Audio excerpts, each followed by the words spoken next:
Dans les couloirs feutrés du palais de Kossiam à Ouagadougou, Ibrahim Traoré reçoit pour la première fois depuis son arrivée au pouvoir une délégation de journalistes internationaux. Le jeune capitaine, âgé de seulement 34 ans, incarne une nouvelle génération de dirigeants africains qui refusent catégoriquement l'héritage néocolonial français sur le continent.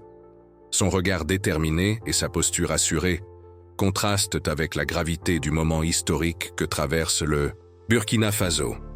L'histoire de cette rupture commence bien avant le coup d'État du 30 septembre 2022 qui a porté Traoré au pouvoir. Elle plonge ses racines dans plus d'un siècle de domination française, depuis la colonisation de la Haute-Volta jusqu'aux accords de coopération post-indépendance qui ont maintenu le pays dans une dépendance économique et militaire vis-à-vis de Paris.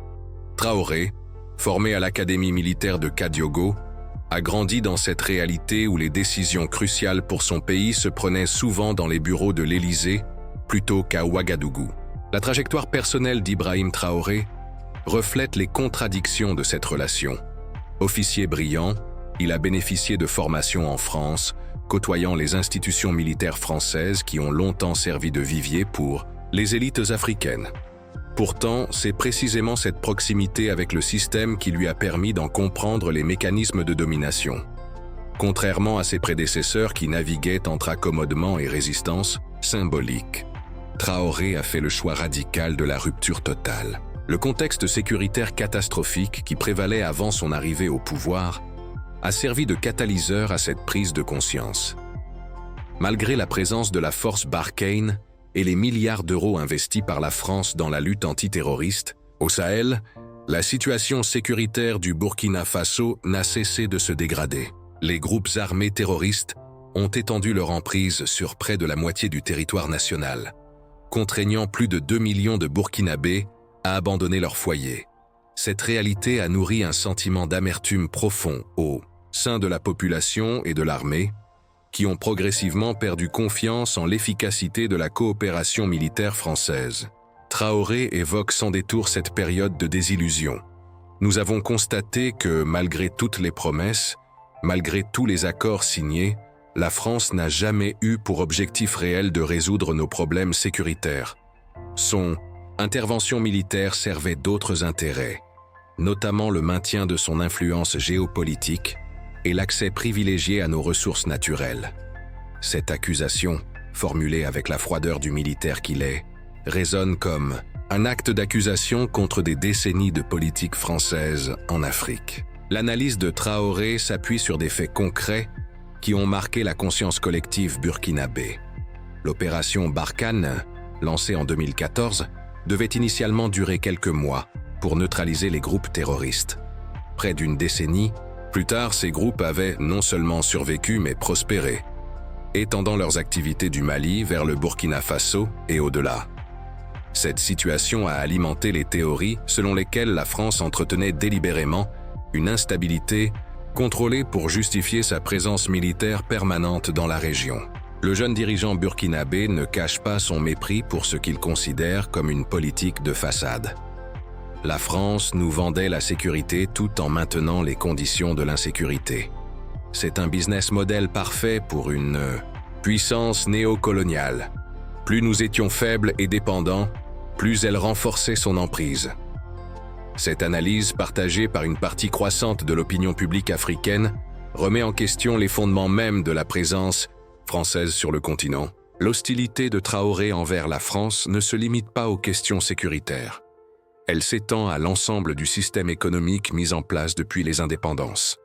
Le franc CFA, que Traoré qualifie d'instrument de domination monétaire, cristallise ses critiques.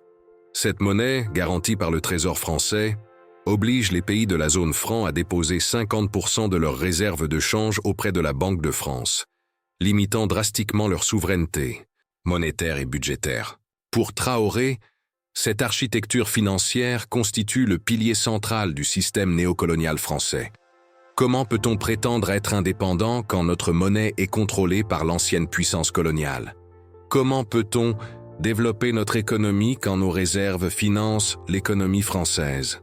Ces questions, posées avec une acuité particulière, touchent au cœur des débats sur la souveraineté africaine au XXIe siècle. L'arrivée au pouvoir de Traoré s'inscrit dans une dynamique plus large de contestation de l'ordre néocolonial français en Afrique. Avant lui, les dirigeants maliens et guinéens avaient déjà initié des ruptures avec Paris, expulsant les forces françaises et remettant en question les accords de coopération hérités de la colonisation. Cette vague de contestation, que certains analystes qualifient de révolution panafricaine, trouve en Traoré l'un de ses représentants les plus radicaux et les plus articulés. Dans les salons dorés de l'Élysée, Emmanuel Macron peine à dissimuler son irritation face à la tournure prise par les événements au Sahel. Le président français, qui avait fait de l'Afrique l'une de ses priorités géopolitiques dès son arrivée au pouvoir en 2017, voit aujourd'hui son influence s'effriter dangereusement sur un continent qu'il considérait comme acquis à la France. L'émergence de figures comme Ibrahim Traoré représente un cauchemar géopolitique pour Paris, qui se retrouve confronté à une génération de dirigeants africains déterminés à tourner définitivement la page de la France-Afrique. La stratégie africaine de Macron était pourtant ambitieuse et semblait, en surface, rompre avec les pratiques du passé. Dès 2017, le jeune président français avait multiplié les discours sur le renouveau du partenariat franco-africain, promettant une relation d'égal à égal avec les pays du continent. Le fameux discours de Ouagadougou, prononcé en novembre 2017, devait marquer cette rupture symbolique avec l'ère de la France-Afrique. Macron y avait déclaré vouloir une nouvelle génération d'entrepreneurs et de dirigeants africains et promettait de soutenir l'émergence d'une Afrique souveraine et prospère. L'ironie de l'histoire veut que ce soit précisément à Ouagadougou, lieu de ce discours fondateur, qu'émergera l'une des contestations les plus radicales de la politique française, avec Ibrahim Traoré.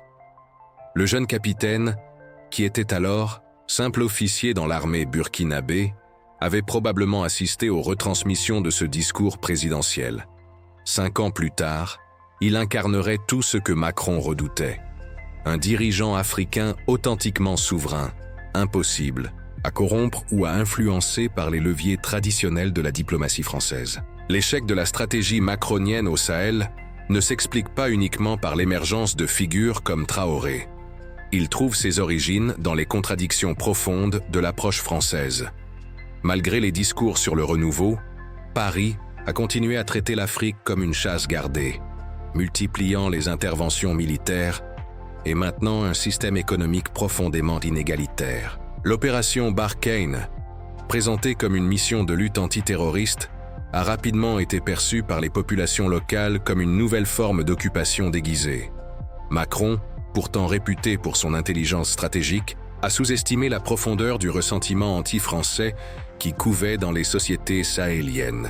Les manifestations de plus en plus fréquentes contre la présence française, les drapeaux tricolores brûlés dans les rues de Bamako, Niamey ou Ouagadougou, témoignaient d'une rupture générationnelle que l'Élysée peinait à appréhender.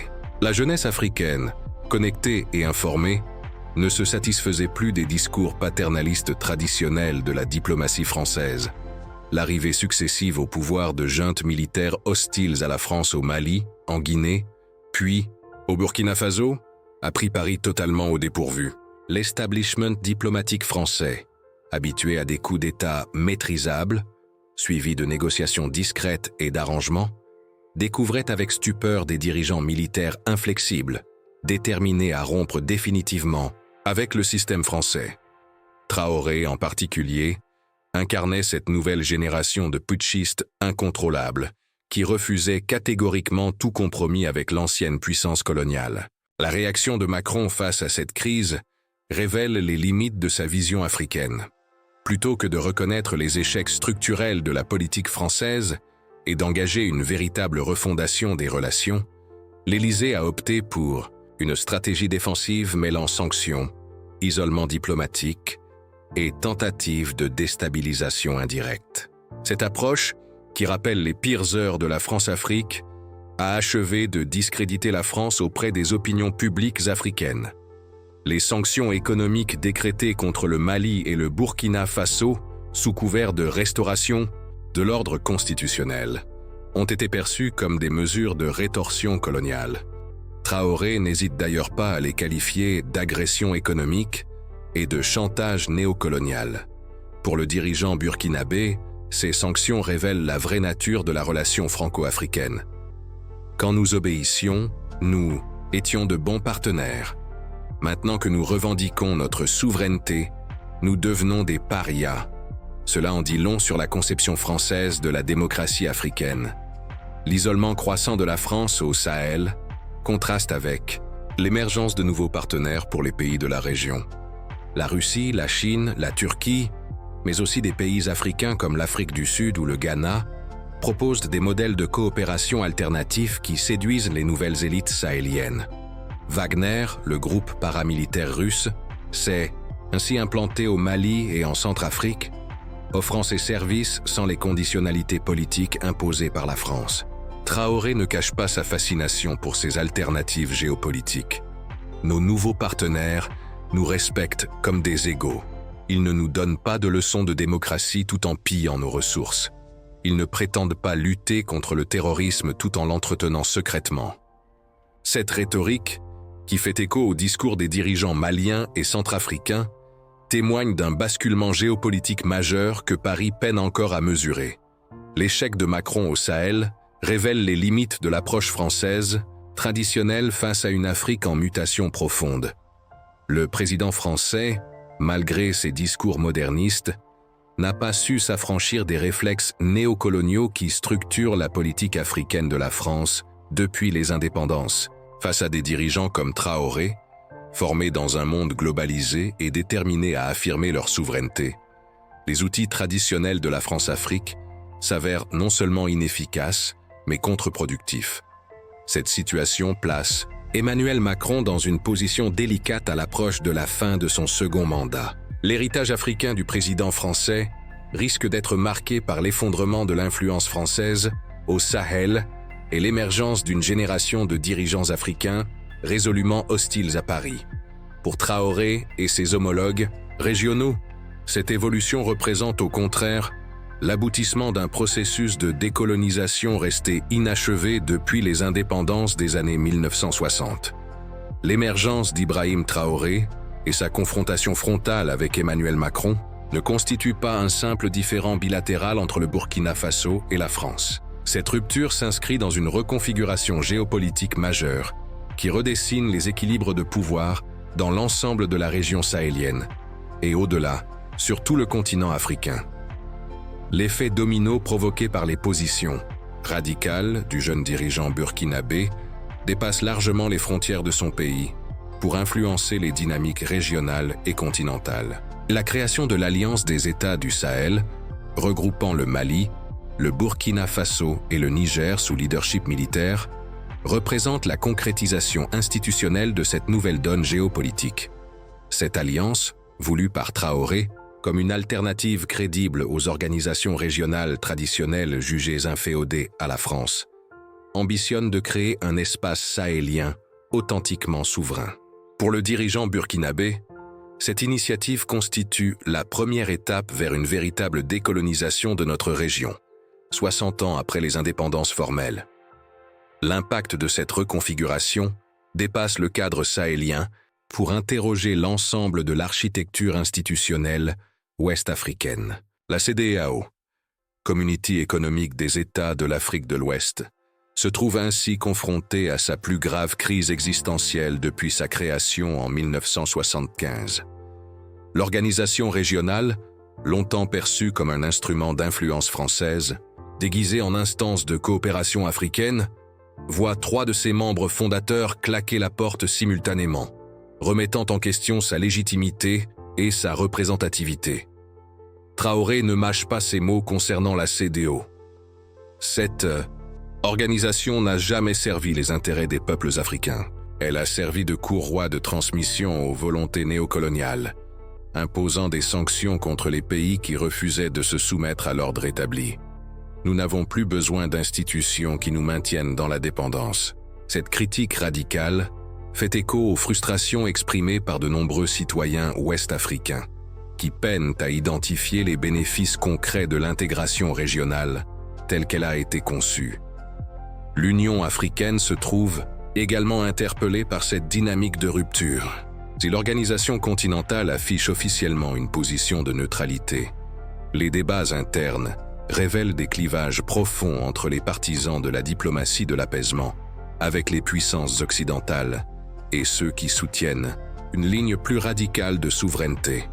Les dirigeants comme Traoré bénéficient d'un soutien croissant parmi les délégations africaines, particulièrement de la part des pays ayant eux-mêmes expérimenté des formes de néocolonialisme.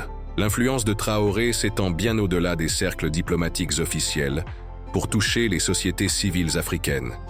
Sa rhétorique panafricaniste et anti-impérialiste trouve un écho particulier auprès des jeunes générations du continent, qui voient en lui l'incarnation d'un leadership africain authentique.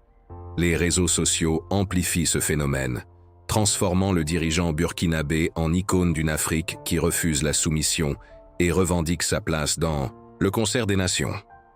Cette popularité continentale inquiète au plus haut niveau les chancelleries occidentales, qui redoutent un effet de contagion. Les services de renseignement français et américains surveillent attentivement les évolutions politiques dans des pays comme la Côte d'Ivoire, le Sénégal ou le Cameroun, où des mouvements de contestation de la présence occidentale gagnent en ampleur. L'exemple burkinabé démontre qu'il est possible de rompre avec le système néocolonial et de survivre politiquement, voire de prospérer. La reconfiguration géopolitique sahélienne révèle également l'émergence de nouveaux acteurs influents sur la scène africaine. La Russie, à travers sa stratégie de soft power et la présence du groupe Wagner, s'impose comme un partenaire de premier plan pour les nouvelles élites sahéliennes. Cette influence russe, que Traoré assume pleinement, offre une alternative, crédible à la tutelle occidentale traditionnelle. Moscou nous traite en égaux et respecte notre souveraineté. C'est exactement ce que nous attendions de la France, mais qu'elle n'a jamais été capable de nous offrir, explique le dirigeant burkinabé. La Chine, bien qu'adoptant une approche plus discrète, profite également de cette recomposition pour renforcer sa présence économique dans la région. Les investissements chinois dans les infrastructures, les mines et l'agriculture séduisent des dirigeants en quête d'alternatives au modèle français de coopération.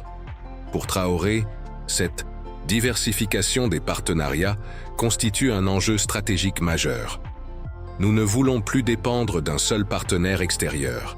Notre objectif est de créer un équilibre géopolitique qui serve nos intérêts nationaux. L'impact économique de cette reconfiguration commence à se faire sentir dans l'ensemble de la région. Les flux commerciaux traditionnels, largement orientés vers l'Europe et la France en particulier, se réorientent progressivement vers de nouveaux marchés. Les exportations de ressources minières du Burkina Faso trouvent désormais des débouchés en Asie et au Moyen-Orient, réduisant la dépendance vis-à-vis des circuits économiques contrôlés par les anciennes puissances coloniales. Cette évolution suscite des inquiétudes légitimes chez les partenaires économiques traditionnels de la région. Les entreprises françaises, qui bénéficiaient d'un accès privilégié au marché sahélien, voient leur position concurrencée par des opérateurs russes, chinois ou turcs, souvent plus compétitifs et moins regardants sur les questions de gouvernance. Cette concurrence accrue oblige les acteurs économiques occidentaux à repenser leur stratégie d'approche des marchés africains. Les implications sécuritaires de cette reconfiguration géopolitique demeurent difficiles à évaluer dans leur totalité. Si les nouveaux dirigeants sahéliens revendiquent des succès dans la lutte antiterroriste depuis le départ des forces françaises, la réalité sur le terrain reste contrastée. Traoré met en avant les opérations menées par les forces armées burkinabées avec l'appui de conseillers russes, mais les experts sécuritaires occidentaux restent sceptiques quant à la durabilité de ces résultats. Cette transformation géopolitique du Sahel interroge plus largement l'avenir des relations entre l'Afrique et l'Occident. L'émergence de dirigeants comme Traoré, formés dans un monde multipolaire et déterminés à jouer de cette multipolarité pour affirmer leur souveraineté, remet en question les fondements mêmes de l'ordre post-colonial. Pour ces nouveaux leaders africains, l'heure n'est plus aux accommodements et aux compromis, mais à la rupture assumée avec un système jugé fondamentalement inégalitaire et prédateur. L'analyse des positions actuelles d'Ibrahim Traoré et d'Emmanuel Macron révèle une incompatibilité fondamentale qui rend tout rapprochement à court terme hautement improbable. Les deux dirigeants incarnent des visions diamétralement opposées de ce que doivent être les relations entre la France et l'Afrique au XXIe siècle. Cette opposition dépasse le cadre des divergences politiques classiques pour toucher au fondement même de la conception de la souveraineté, du développement et de la place de l'Afrique dans l'ordre mondial contemporain. Pour Traoré, toute normalisation des relations avec la France passe par une reconnaissance explicite des erreurs historiques commises par Paris et une refondation totale du partenariat sur des bases égalitaires. La France doit cesser de nous traiter comme ses anciens sujets coloniaux. Nous exigeons des excuses officielles pour les crimes coloniaux, la restitution de nos biens culturels pillés et surtout l'abandon définitif de tout comportement néocolonial, déclare-t-il sans ambiguïté. Ces conditions, formulées comme des préalables non négociables, constituent autant de lignes rouges que Paris semble peu disposé à franchir. Du côté français, l'approche demeure marquée par une forme de paternalisme à peine dissimulé qui exaspère les nouvelles élites africaines. Malgré les discours sur le renouveau du partenariat franco-africain, les responsables politiques français continuent de considérer que les pays du Sahel ne peuvent se passer de l'expertise et du soutien français pour assurer leur stabilité et leur développement. Cette perception, profondément ancrée dans l'ADN de la politique africaine de la France, heurte frontalement les aspirations d'autonomie portées par des dirigeants comme Traoré. L'évolution des opinions publiques des deux côtés constitue un obstacle supplémentaire à tout rapprochement. En France, la montée des coûts humains et financiers des interventions africaines, combinée à l'ingratitude perçue des populations locales, alimente un sentiment de lassitude vis-à-vis de l'engagement africain. Les sondages révèlent une érosion constante du soutien de l'opinion française aux interventions militaires au Sahel, particulièrement depuis les expulsions humiliantes subies au Mali et au Burkina Faso. Au Burkina Faso, l'anti-français sentiment s'est cristallisé autour de la figure de Traoré, devenu le symbole d'une résistance victorieuse face à l'impérialisme occidental. Les manifestations de soutien au régime militaire, souvent accompagnées de drapeaux russes et de slogans hostiles à la France, témoignent d'un basculement durable de l'opinion publique. Cette dynamique populaire constitue un atout politique majeur pour Traoré, qui peut s'appuyer sur un soutien de masse pour maintenir sa ligne intransigeante vis-à-vis de Paris. L'émergence de partenariats alternatifs renforce la position de négociation du Burkina Faso et réduit d'autant l'influence française. La coopération avec la Russie, officialisée par des accords de défense et de coopération économique, offre à Ouagadougou des alternatives crédibles dans les domaines sécuritaires et énergétiques. Les investissements chinois dans les infrastructures et l'agriculture permettent au pays de diversifier ses sources de financement et de réduire sa dépendance vis-à-vis de l'aide française. Cette multipolarisation des partenariats constitue, selon Traoré, un acquis irréversible. Nous avons découvert qu'il était possible de coopérer avec des partenaires qui nous respectent et ne cherchent pas à nous imposer leur agenda politique. Pourquoi reviendrions-nous en arrière vers une relation de dépendance que nous avons définitivement rejetée? Cette rhétorique, qui fait écho aux stratégies adoptées par d'autres pays africains, illustre l'ampleur du défi auquel fait face la diplomatie française. L'hypothèse d'un changement de dirigeant au Burkina Faso, parfois évoquée dans les cercles diplomatiques français comme une solution à la crise, apparaît également peu réaliste à court terme. Traoré bénéficie d'un soutien solide au sein de l'armée burkinabé et d'une légitimité populaire qui rendent tout renversement particulièrement difficile. De plus, les alternatives politiques crédibles capables de normaliser les relations avec la France font largement défaut, l'ensemble de la classe politique ayant adopté une rhétorique souverainiste proche de celle du régime militaire. L'évolution des relations économiques illustre parfaitement cette dynamique de découplage progressif. Les entreprises françaises, qui dominaient traditionnellement des secteurs clés comme les mines, les télécommunications ou l'énergie, voient leur position remise en question par de nouveaux acteurs internationaux. Les autorités burkinabées encouragent explicitement cette diversification, considérant qu'elle contribue à réduire la vulnérabilité économique du pays face aux pressions françaises. L'impact de cette rupture dépasse le cadre bilatéral pour influencer l'ensemble des relations franco-africaines. D'autres pays de la région observent attentivement l'évolution de la situation burkinabé, évaluant la faisabilité d'une stratégie similaire de diversification géopolitique. Cette dynamique d'émulation inquiète au plus haut niveau les responsables français, qui redoutent un effet domino susceptible de remettre en question l'ensemble de l'architecture française en Afrique. Les jeunes générations africaines, particulièrement réceptives au discours de Traoré, constituent un facteur déterminant pour l'avenir des relations franco-africaines. Ces populations, majoritaires démographiquement et de plus en plus influentes politiquement, partagent largement les critiques formulées contre la politique française en Afrique.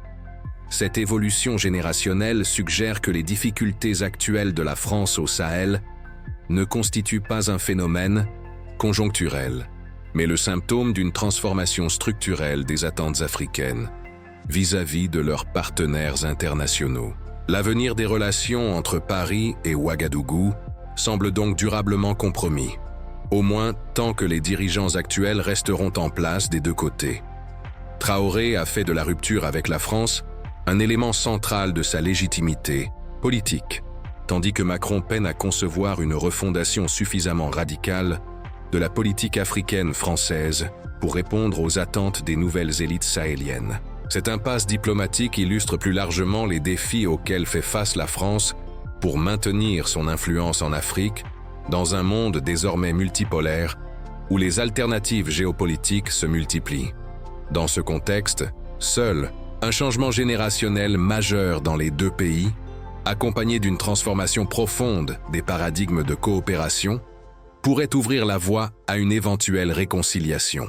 Pour l'heure, Ibrahim Traoré et Emmanuel Macron semblent condamnés à incarner deux visions irréconciliables de l'avenir des relations franco-africaines, témoignant de la fin d'une époque et de l'émergence difficile d'un nouvel ordre géopolitique continental.